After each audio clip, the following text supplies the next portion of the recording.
Just when you thought they'd covered every possible part of World War II, bring on the art collectors. The Monuments Men is based on the true story of a group of men appointed during World War II to find a way to recover and return the many pieces of historical art that Hitler and the Nazis confiscated for themselves. Directed by and starring Mr. George Clooney, it also stars a litany of other big names: Matt Damon, Bill Murray, Cate Blanchett, and John Goodman, to name just a few. Now, with a cast like that, you might think this was a planned Oscar contender for 2013 that got held over for undisclosed reasons.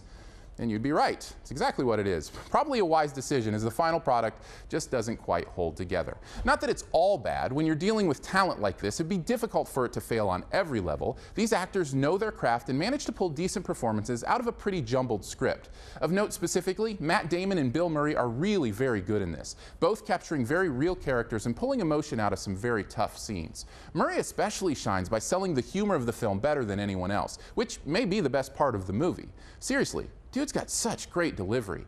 But the problem is, there are so many plot lines and characters that we just don't have enough time with him, or really anyone for that matter. As good as the performances can be at times, the way this movie cuts between stories leaves these actors criminally underused. And I think a lot of this comes down to the way the plot is structured. Usually in a movie like this, we get to watch a team develop and see how the characters interact. But here, the players are moved around and away from each other in ways that keep the emotional growth from having a long-form attachment. It also creates a sense that the plan for these art lovers to save the art is a lot more convoluted than it needs to be. But the worst thing was that I just didn't buy into the stakes. I mean, I know these are priceless pieces of art, but why on earth are people putting their lives on the line for paintings and sculptures? I mean, the movie tried to get me to buy in, right? Explaining the value to culture and the historical context, but especially in an era where we already have pictures of what those pieces looked like, it all seems so needlessly risky to me. This isn't to say that I don't respect or honor the true-life people who undertook that effort, just that I have trouble seeing why they had to. This fact was even clearer to me every time the story brushed on the real atrocities of that war. Saving canvas and oil just seems so trivial compared to the lives that were extinguished, which steals a bit of the film's proposed potency for me.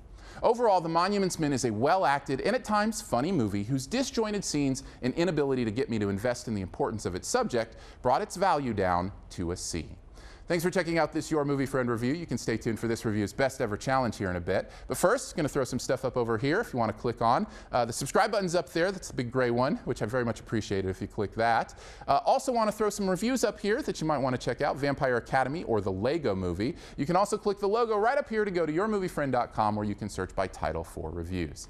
And finally, this review's best ever challenge, where you name the best movie ever in a particular category and also try to identify my choice. Since he was the highlight of the movie, name the best Bill Murray movie ever. Now, this is a tough one. So many good choices, and it's absolutely crazy I'm not going with the one that involves busting ghosts. But I'll say mine affected my response every time someone asks for peace and quiet.